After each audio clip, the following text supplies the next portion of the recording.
My name is Amara. I am 24 years old.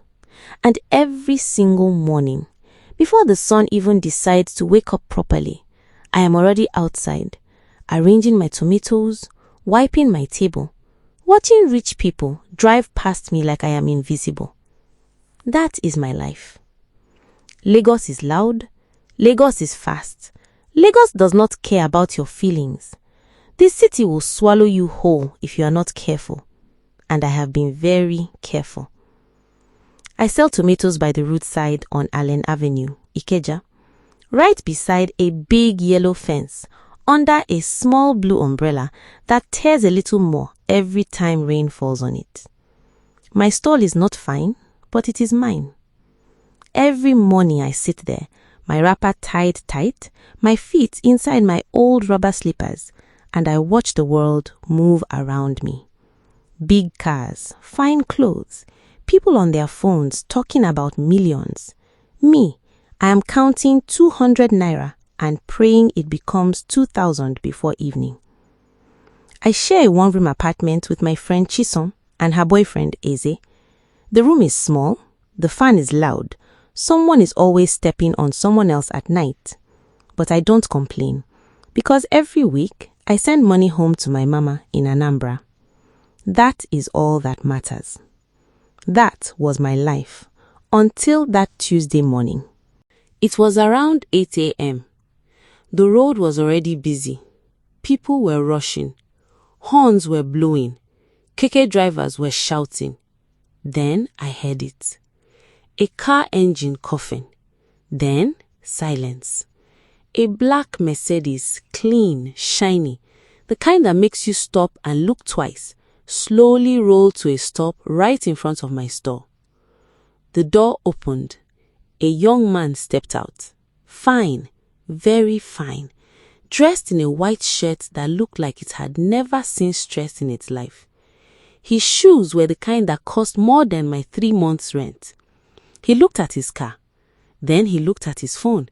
Then he looked around, like someone who had never had a problem before and did not know what to do with one. "Excuse me," he said, walking toward me. His voice was calm, clean. "Do you know where I can get fuel around here? My tank is empty and I'm already late for a meeting." I looked at him. Then I looked at his car. "There's one filling station now," I said, pointing down the road, "but a far small." He nodded. Then he checked his pockets. His face changed. "He forgot my wallet," he said quietly, more to himself than to me. He stood there, this big, fine, important-looking man, just standing there looking lost. I don't know what came over me. I didn't even think about it. I just reached into my small purse, the one I used to keep my daily sales, and I brought out 2,000 naira. "Take 'em," I said. "Go buy fuel. You can pay me back when you return." He stared at me like I had said something impossible. "You don't even know me," he said. I shrugged. "You look like person wey no go run," I said simply. He collected the money slowly, like he wasn't sure if this was real. "I'll be back," he said. "I promise." I watched him walk away, and I told myself the truth, quietly in my own heart. He won't come back. Fine boys like that never come back. But I was wrong. 3 hours passed. I had already forgotten about the fine man and his Mercedes.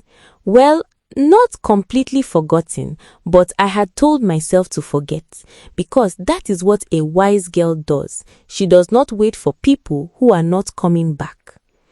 I was busy arranging my tomatoes and arguing price with one mama who wanted to buy everything for nothing when I heard it. A car engine. Smooth, quiet, expensive sounding. I looked up. It was him. Same white shirt, same calm face, but this time he was smiling. A small, easy smile like a man who always knew he would find his way back. He parked right in front of my stall again and stepped out. In his hand was a neat brown envelope. "I told you I'd come back," he said. I just looked at him. I didn't want to show that I was surprised. "Okay," I said, like it was nothing, like my heart was not doing small celebration inside my chest.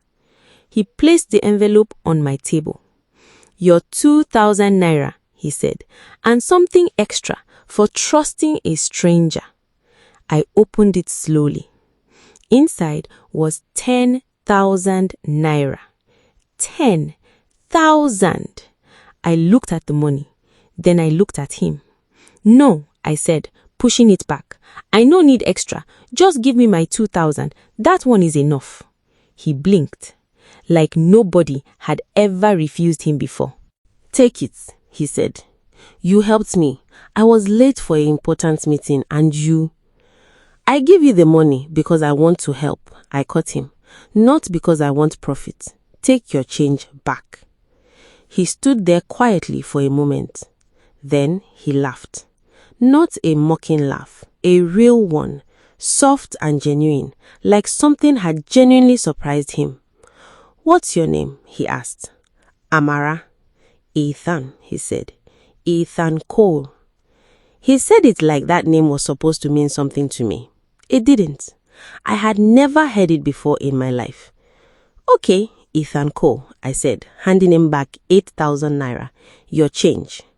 He shook his head slowly, but collected it. Then, instead of getting back into his fine car and disappearing like I expected, he just stood there, looking at my stall. Can I buy tomatoes? He asked. I almost laughed. You buy tomatoes? Why not? He said simply. I eat food. So, I sold him tomatoes. A man in a 20,000 naira shirt standing by the roadside buying tomatoes from a girl in a wrapper and rubber slippers. Lagos had never looked so funny to me before. As he was leaving, he turned back once. I'll come again, Amara. This time, I believed him, and that belief scared me more than anything. I thought it was a one-time thing. I was wrong. Monday, Ethan came back. Wednesday, Ethan came back. Friday, Ethan came back again. Every single time, he would park that clean black Mercedes right in front of my store, step out like he owned the whole street, and just talk to me. Not in a rush, not like someone doing me a favor, just like a normal person. At first, I thought maybe his office was nearby. Maybe Allen Avenue was just on his way somewhere. Maybe I was just a convenient stop. But one afternoon, I asked him directly, Ethan, where your office day? He pointed. Victoria Island. He said simply, Victoria Island. That is not near Allen Avenue at all. That is not even close. That man was driving far out of his way just to come and stand beside my tomato store. I looked at him for a long time. Why you they come here? I asked him. Every time. Why? He smiled. That same calm, easy smile. Good company, he said.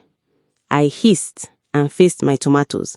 But I was smiling too, just small, where he couldn't see. The thing about Ethan was, he never talked down to me. Not once. Most fine, rich men who stop at roadside stalls, they look at you like you are something small, like you are beneath them, like they are doing you a big favor by speaking to you. Ethan was not like that. He would sit on the small wooden bench beside my stall, his expensive trousers and everything, and just talk to me like I was his equal. He asked me about my life back home in Anambra. He asked about my mama. He asked what I liked to eat, what made me laugh, what my dreams were. And I would answer him, sometimes in pidgin, sometimes in my broken English, and he never once corrected me or made me feel stupid. He just listened. You don't understand how rare that is, to have someone actually listen to you. But then, one Friday afternoon, his car pulled up and someone else stepped out with him. A woman. Fine. Very fine. The kind of fine that makes other women feel small without even trying. She was tall, light-skinned, her hair was long and natural, sitting perfectly on her shoulders. Her clothes looked like they came from a shop I had never entered in my life. She walked beside Ethan like she belonged there, like she belonged everywhere. Amara, Ethan said as they reached my store, "Meet Vanessa, my best friend." Vanessa looked at me. She smiled. It was a polite smile, the kind rich people give when they are trying to be nice to someone they don't expect to see again. "Hi," she said. "Hi," I replied. But inside me, something moved. Something uncomfortable. Something I had never felt before about any person. Vanessa stood close to Ethan. She touched his arm when she laughed. She finished his sentences. She looked at him the way someone looks at something that belongs to them. I kept my face straight. I kept arranging my tomatoes. But when they finally drove away together, I sat down slowly on my bench and I asked myself a question I was not ready to answer. Why does seeing that woman with him feel like something is being taken from me? I had no answer, but the feeling was real and it scared me. I didn't sleep well that night. I kept seeing Vanessa's face in my head. Her long hair, her perfect clothes, the easy way she laughed beside Ethan, like the whole world was built just for her comfort. I turned on my side of the mattress, careful not to wake Chisom and Eze, and I stared at the ceiling in the dark. "Amara, you are being foolish," I whispered to myself. Because what was I even thinking? Ethan was not my boyfriend. He was not my anything. He was just a customer who became a friendly face. A rich man who had somehow decided that talking to a tomato seller was an interesting way to spend his afternoons. That was all. So why did seeing him with Vanessa feel like something had been removed from my chest? I closed my eyes and forced myself to sleep.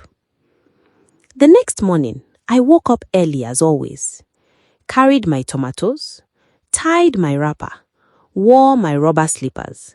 Same Amara, same life. But when I got to my stall and set everything up, I caught myself looking down the road, waiting. I hissed at myself and faced my business. He didn't come that day, or the next. By the third day, I had successfully convinced myself that I did not care, that it was better this way, that Ethan Cole and his fine life had nothing to do with me and my tomatoes. Then, on the fourth day, his car appeared, and my stupid heart jumped. He stepped out alone this time.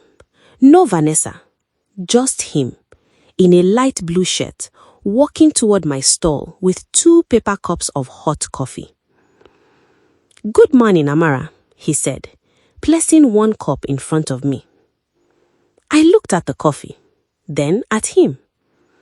"I no ask you for coffee," I said. He said, "I know. I just thought you might like it." I picked up the cup. It was warm in my hands. It smelled expensive. I took 1 sip and said nothing. But it was the best coffee I had ever tasted in my life. We sat there quietly for a while. Him on his bench, me behind my tomatoes. Then he spoke. "I noticed you went quiet when Vanessa came the other day," he said. I kept my face straight. "I no go quiet. I was just doing my work." He looked at me with those calm eyes of his. "She's just my best friend, Amara," he said. "Nothing more. We grew up together." I shrugged. "Why you dey explain?" I asked. "I no ask you anything." He smiled slowly. He said, "I know. I just wanted you to know." I said nothing.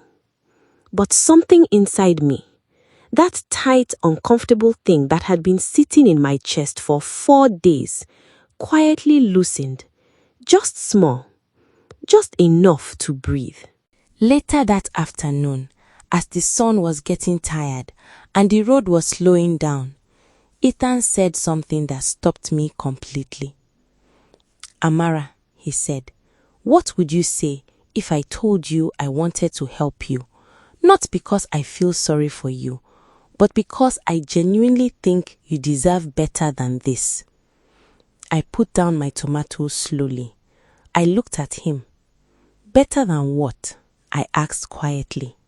He looked at my stall, my umbrella with its small tears, my rubber slippers, the way I counted every note twice before putting it in my purse. "Better than struggling every single day," he said gently. The old Amara, the one from before I met this man, would have snapped, would have said something sharp and proud and walked away. But I was tired, and his voice was so gentle. So I just asked him one question. "Why me, Ethan?" He looked at me for a long moment. "Because," he said quietly, "in this whole loud, selfish city, you were the only one who helped a stranger without asking for anything back." The road was noisy around us. Horns, shouting. Lagos never stops. But in that moment, everything felt very still. And I was frightened. Not of him, of what I was starting to feel.